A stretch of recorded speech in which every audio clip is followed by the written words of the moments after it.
Hi, this is Ajay Anand and welcome to science classes from excelup.com. In this video, you will learn about sustainable management of natural resources. You will learn about the consequences of exploitation of resources. You will learn about sustainable development, and you will learn about the management of some key resources like forest and wildlife, water and fossil fuels. What are the harms of exploitation? We use many resources in our day-to-day life. Say one example is fossil fuels.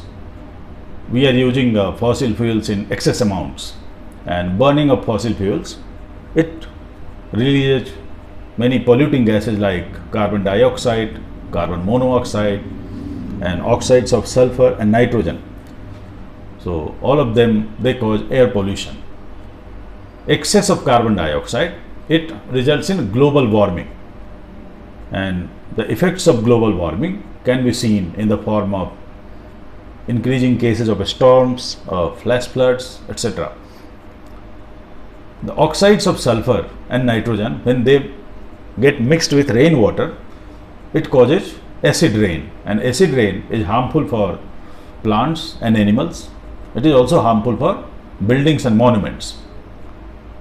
We are using groundwater, we are using it excessively for intensive farming and for other purposes, and the over exploitation of groundwater has resulted in shortage of drinking water at many places. Farmers use fertilizers and pesticides to increase farm yield, and excess use of fertilizers and pesticides, it results in soil pollution. It can also result in soil erosion. Many factories, they release effluents in rivers and nearest water bodies, and these effluents, they cause water pollution in those water bodies, which can be harmful for aquatic animals and plants. So what is the way out of these problems? So we can think about sustainable development. Sustainable development is all about the pattern of development which can be sustained over long term.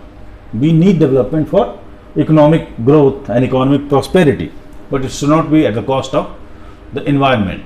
So the development should be done in a way, the resources should be utilized in a way that the resources can last over a long term, and they can be available for future generations to come, for many generations to come.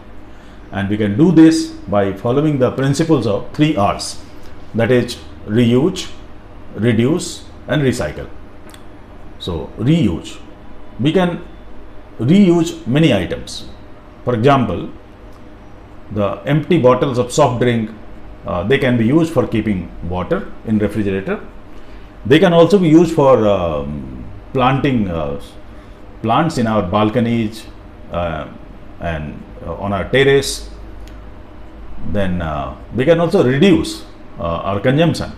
For example, if we don't require a particular thing, we should not buy it. Then we should try to reduce the consumption of electricity as often as possible. We can use air conditioner at less frequency. We can use staircase instead of elevator if we have to climb less number of floors in a building. We can walk for short distance commute, or we can use bicycle for short distance commute. So all of this, it will put less strain on resources. Then we should recycle many substances, many materials that they can be recycled to make new substances. For example, glass, it can be recycled many times. Paper, it can be recycled to make new things. Then some metallic items like aluminum cans, old furnitures, they can be recycled to make new items. Now how to manage certain key resources like forest and wildlife. Management of forest and wildlife, it should take care of stakeholders. There are 4 key stakeholders in management of forest and wildlife. Number one is the people in and around forest. the forest department, industrialists, wildlife and nature lovers. So people in and around forest, especially the tribals, they have been living in forest or around forest since many generations, and their livelihood depends on forest. They take so many materials like firewood, some herbs, then some game animals to sustain their lives. So these people, their interests should be taken care of while we are thinking about forest and wildlife conservation or management of forest and wildlife. The forest department, it is the agency which looks after the conservation effort.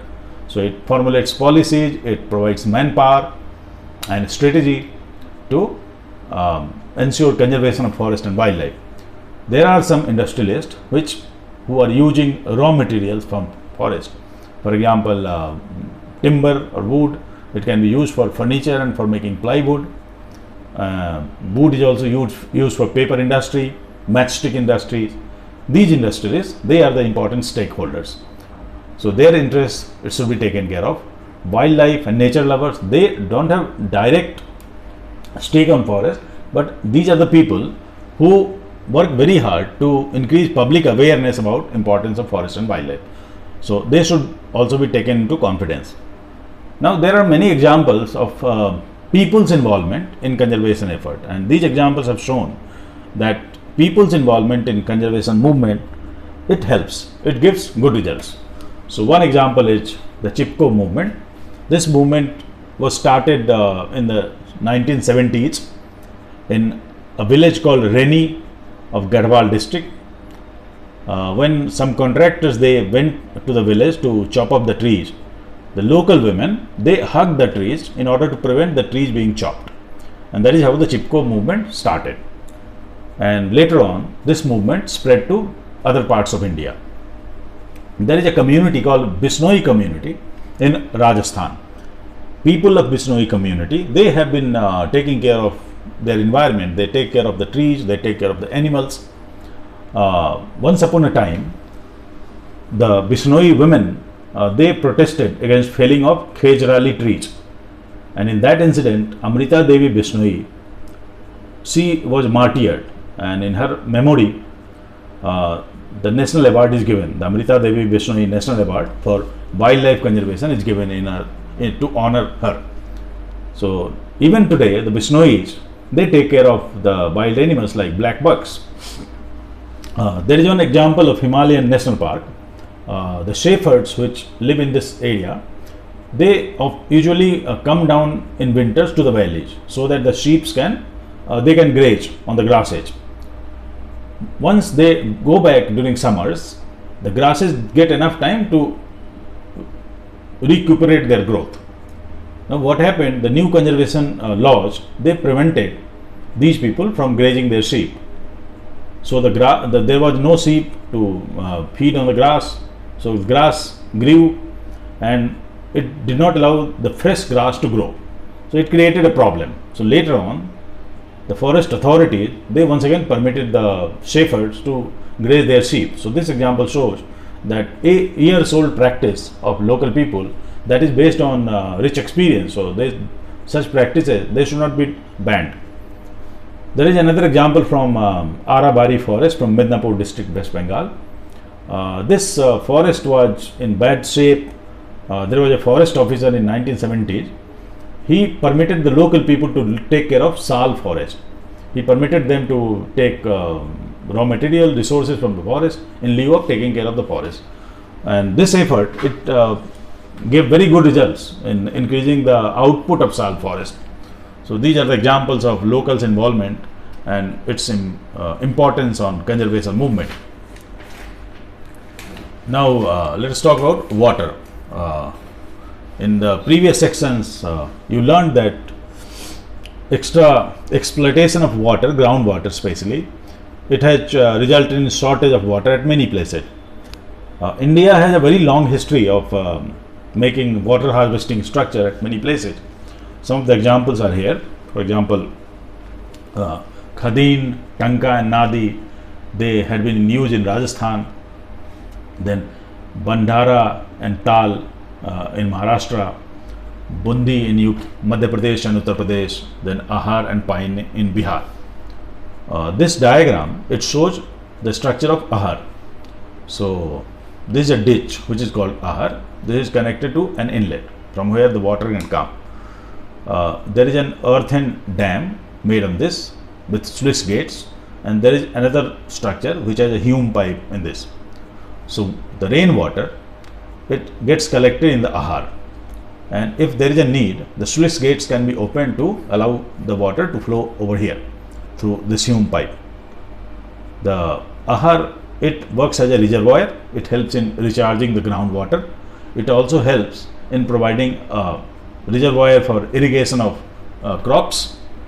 So that is how the farmers had been using this water harvesting structure since many years.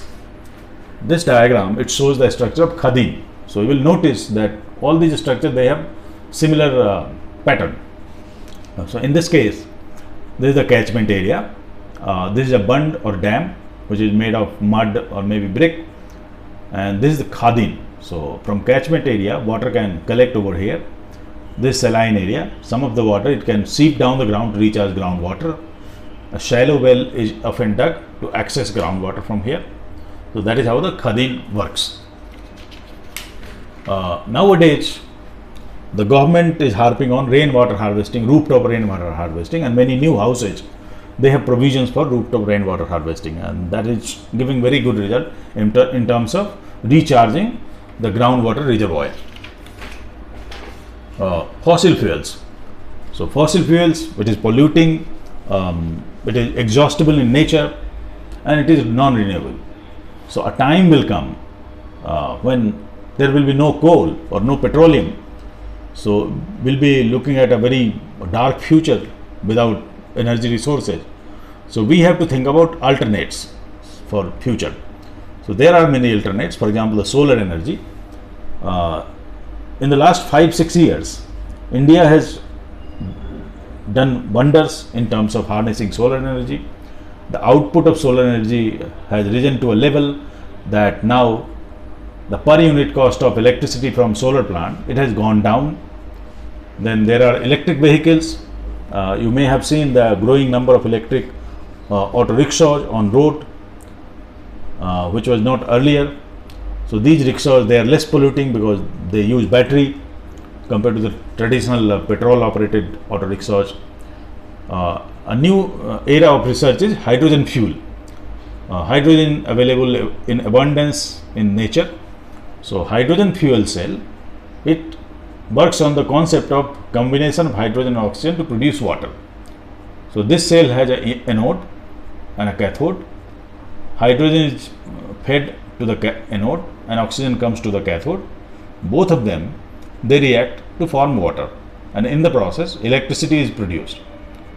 So the byproduct, that is water, is useful, it is non-polluting, and it can be either used or left on its own. So hydrogen fuel, it also holds great promises for future. In many countries, buses are being operated, public buses, they are being operated on hydrogen fuel, and research and development is going on. So I talked about the consequences of exploitation of resources. Then I talked about how we can conserve those resources, how to take care of the environment. I talked about some resources like forest, wildlife, water and fossil fuels, and how to manage them or conserve them, and also talked about the sustainable development. So that's all. Thank you.